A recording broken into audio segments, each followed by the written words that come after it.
keep our students' heads off the desks when we incorporate more of the world into our curriculum and the standards. So you know what I do? I'm working my way through a unit called Is Survival Selfish? And we're talking about fight, flight, or freeze. And to introduce that to my students, I say, raise your hand if you've ever seen Jurassic Park or know what Jurassic Park is. And they're like, yeah, the dinosaurs.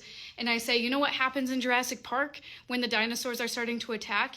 You have three options. You have the main characters that are trying to fight the danger ahead because, you know, that's part of the movie. You have thousands and thousands of people that are running away. And then you always see the camera pan to that one person that's like, just staring up at the dinosaur. All right, they're frozen in the moment, and then you see the Tyrannosaurus Rex come down on their face and swallow them whole. And they're like, ew, that's so gross. They're like, oh my gosh, yeah, that's totally me.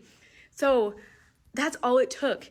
And I'm like, we fight, flight, or freeze as humans. And we respond with fight, flight, or freeze depending on our situation. And sometimes we'll respond with fight one day and freeze a different situation. And how sometimes when we are in a position to choose fight, flight, or freeze, our bodies are going to choose for us. So while we have these conversations and we would like to think, oh, I would react a certain way.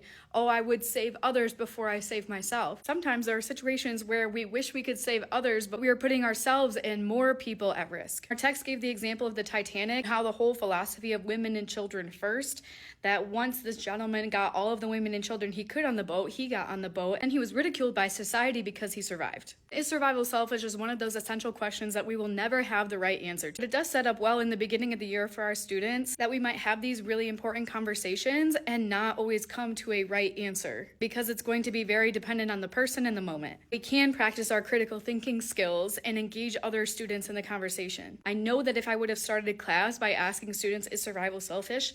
They would have just stared at each other like, you gonna talk? I don't want to talk. But it literally took less than a minute to bring in Jurassic Park, and now they're all in. So if you need more ideas about how to bring the world into our classrooms, like and follow for more engaging ELA.